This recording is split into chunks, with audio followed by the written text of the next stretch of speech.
श्री सांब शिवाय नमः। ओम श्री गणेशाय नमः। हे शिव भक्तों, आज हम लोग श्री शिव महापुराण में द्वितीय रुद्र संहिता के अंतर्गत प्रथम सृष्टि खंड का श्रवण करेंगे। अथ सप्तदशोध्यायः। यज्ञदत्त के पुत्र गुणनिधि का चरित्र। सूत जी बोले, हे मुनीश्वरों, ब्रह्मा जी की यह बात सुनकर नारद जी ने विनयपूर्वक उन्हें प्रणाम करके पुनः पूछा। नारद जी बोले, भक्त वत्सल भगवान शंकर कैलाश पर्वत पर कब गए और महात्मा कुबेर के साथ उनकी मैत्री कब हुई? परिपूर्ण मंगल विग्रह महादेव जी ने वहाँ क्या किया, यह सब मुझे बताइए। इसे सुनने के लिए मुझे बड़ी उत्सुकता है। ब्रह्मा जी बोले, हे नारद, मैं चंद्रमौली भगवान शंकर के चरित्र का वर्णन करता हूँ। वे जिस प्रकार कैलाश पर्वत पर गए और कुबेर की उनके साथ मैत्री हुई, यह सब सुनिए। काम्पिल्य नगर में सोम याग करने वाले कुल में उत्पन्न यज्ञ विद्या विशारद यज्ञदत्त नाम का एक दीक्षित ब्राह्मण था। वह वेद वेदांग का ज्ञाता, प्रबुद्ध, वेदांतादि में दक्ष, अनेक राजाओं से सम्मानित, परम उदार और यशस्वी था। वह अग्निहोत्र आदि कर्मों में सदैव संलग्न रहने वाला, वेदाध्ययन परायण, सुंदर रमणीय अंगों वाला तथा चंद्रबिंब के समान आकृति वाला था।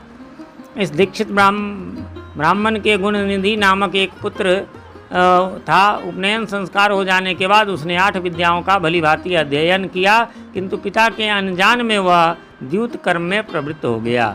उसने अपनी माता के पास से बहुत सा धन ले जाकर जुआरियों को सौंप दिया और उनसे मित्रता कर ली। वह ब्राह्मण के लिए अपेक्षित आचार विचार से रहित, संध्या स्नान आदि कर्मों से परांगमुख, वेद शास्त्र आदि का निंदक, देवताओं और ब्राह्मणों का अपमान करने वाला और स्मार्ताचार विचार से रहित होकर गाने बजाने में आनंद लेने लगा। उसने नटों, पाखंडियों तथा भांडवों से प्रेम संबंध स्थापित कर लिया। माता के द्वारा प्रेरित किए जाने पर भी वह पिता के समीप कभी भी नहीं गया। घर के अन्य कर्मों में व्यस्त वह दीक्षित ब्राह्मण जब जब अपनी दीक्षित पत्नी से पूछता कि हे कल्याणी, घर में मुझे पुत्र गुणनिधि नहीं दिखाई पड़ रहा है, वह क्या कर रहा है? वह तब यही कहती कि वह इस समय स्नान करके या देवताओं की पूजा करके बाहर गया है। अभी तक पढ़कर वह अपने 2-3 मित्रों के साथ पढ़ने के लिए गया हुआ है। इस प्रकार उस गुणनिधि की एक पुत्रा माता सदैव दीक्षित को धोखा देती रही। वह दीक्षित ब्राह्मण उस पुत्र के कर्म और आचरण को कुछ भी नहीं जान पाता था। 16वें वर्ष में उसने उसके केशांत कर्म आदि सब संस्कार भी कर दिए। इसके पश्चात उस दीक्षित यज्ञदत्त ने गृह सूत्र में कहे गए विधान के अनुसार अपने उस पुत्र का पानी ग्रहण संस्कार भी कर दिया। हे नारद, स्नेह से आर्द्र हृदय वाली उसकी माता पास में बैठकर मृदु भाषा में उस पुत्र गुणनिधि को प्रतिदिन समझाती थी कि हे पुत्र, तुम्हारे महात्मा पिता अत्यंत क्रोधी स्वभाव वाले हैं। यदि वे तुम्हारे आचरण को जान जाएंगे तो तुमको और मुझको भी मारेंगे। तुम्हारे पिता के सामने मैं तुम्हारी इस बुराई को नित्य छुपा देती हूँ। तुम्हारे पिता की समाज में प्रतिष्ठा सदाचार से ही है, धन से नहीं। हे पुत्र, ब्राह्मणों का धन तो उत्तम विद्या और सज्जनों का संसर्ग है। तुम प्रसन्न मन होकर अपनी रुचि उनमें क्यों नहीं लगा रहे हो? तुम्हारे पितामह आदि पूर्व सुयोग्य, श्रीत्रिय, वेद विद्या में पारंगत विद्वान, दीक्षित, सोमयाज्ञिक ब्राह्मण हैं, ऐसी लोक प्रसिद्धि को प्राप्त किए थे। अतः तुम दुष्टों की संगति छोड़कर साधुओं की संगति में तत्पर हो, सद्विद्याओं में मन लगाओ और ब्राह्मणोचित सदाचार का पालन करो। तुम रूप से पिता के अनुरूप ही हो, यश, कुल और शील से भी उनके अनुरूप बनो। इन कर्मों से तुम लज्जित क्यों नहीं होते हो? अपने बुरे आचरण को छोड़ दो। तुम 19 वर्ष के हो गए हो और यह तुम्हारी पत्नी 16 वर्ष की है। इस सदाचारिणी का वर्णन करो, अर्थात इससे मधुर संबंध स्थापित करो और पिता की भक्ति में तत्पर हो जाओ। तुम्हारे श्वशुर भी अपने गुण और शील के कारण सर्वत्र पूजे जाते हैं। हे पुत्र, उन्हें देखकर और उनकी प्रशस्ति को सुनकर भी तुम्हें लज्जा नहीं आती है? अपनी बुरी आदतों को छोड़ दो। हे पुत्र, तुम्हारे सभी मामा भी विद्या, शील तथा कुल आदि से अतुलनीय हैं। तुम उनसे भी नहीं डरते। तुम तो दोनों वंशों से शुद्ध हो। तुम इन पड़ोसी ब्राह्मण कुमारों को देखो और अपने घर में ही अपने पिता के इन विनयशील शिष्यों को ही देखो।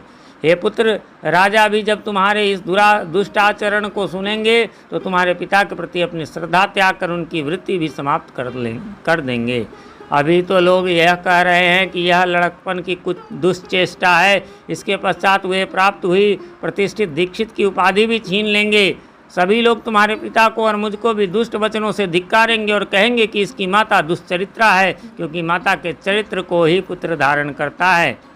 तुम्हारे पिता पापी नहीं हैं, वे तो श्रुति स्मृतियों के पथ पर अनुगमन करने वाले हैं। उन्हीं के चरणों में मेरा मन लगा रहता है, जिसके साक्षी भगवान सदाशिव हैं।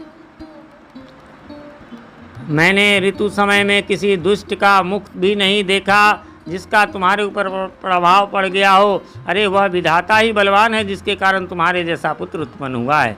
माता के द्वारा इस प्रकार हर समय समझाए जाने पर भी उस अत्यंत दुष्ट बुद्धि वाले ने अपने उस दुष्कर्म का परित्याग नहीं किया, क्योंकि व्यसन प्राप्त प्राणी दुर्बोध होता है। मृगया, शिकार, मद्य, पैशून्य यानी अर्थात चुगली, असत्य भाषण, चोरी, द्यूत और वेश्यागमन आदि इन व्यसनों से कौन खंडित नहीं हो जाता। वह दुष्ट जो संदूक, वस्त्र आदि वस्तुओं को घर में देखता, उन वस्तुओं को ले जाकर जुआड़ियों को सौंप देता था। एक बार घर में पिता के हाथ की एक रत्न जटित अंगूठी रखी थी, उसे चुराकर उसने किसी जुआड़ी के हाथ में दे दिया। संयोग से दीक्षित ने किसी जुआड़ी के हाथ में उस अंगूठी को देख लिया और उसने पूछा कि तुम्हें यह अंगूठी कहाँ से प्राप्त हुई है। उस दीक्षित के बार बार कठोरता से पूछे जाने पर उस जुआरी ने कहा, हे ब्राह्मण, आप जोर जोर से मुझ पर क्यों आक्षेप कर रहे हैं? क्या मैंने इसे चोरी से प्राप्त किया है? आपके पुत्र ने ही मुद्रा लेकर इसको मुझे दिया है। इसके पहले भी मेरे द्वारा जुए में जीत लिए जाने पर उसने अपनी माता की साड़ी भी चुरा कर मुझे दी है। उसने मात्र मुझको ही यह अंगूठी नहीं दी है, अपितु अन्य जुआरियों को भी उसने बहुत सा धन दिया है। रत्नों की संदूक, रेशमी वस्त्र, सोने की झाड़ी आदि वस्तुएं, अच्छे अच्छे कांसे और तांबे के पात्र भी उसने दिए हैं। जुआरी लोग उसे प्रतिदिन नग्न करके बांधते रहते हैं।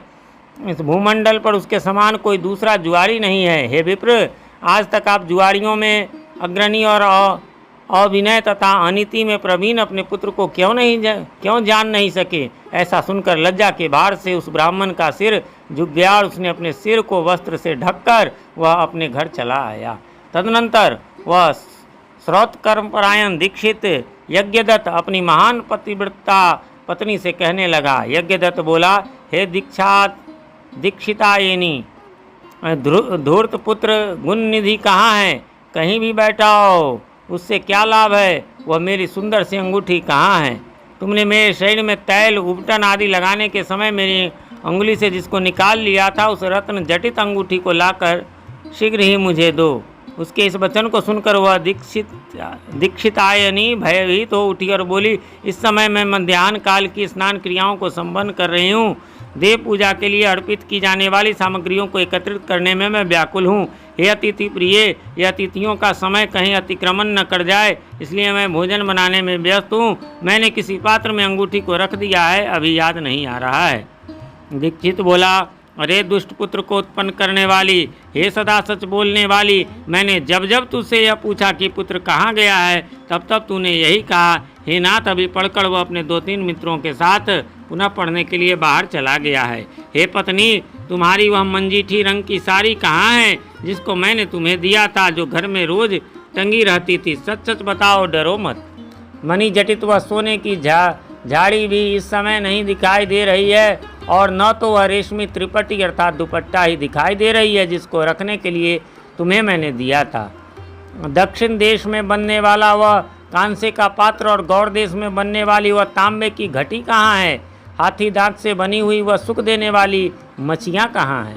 पर्वतीय क्षेत्रों में पाई जाने वाली चंद्रकांत मणि के समान अद्भुत हाथ में दीपक लिए वह श्रृंगार युक्त शाल भंजिका कहाँ है?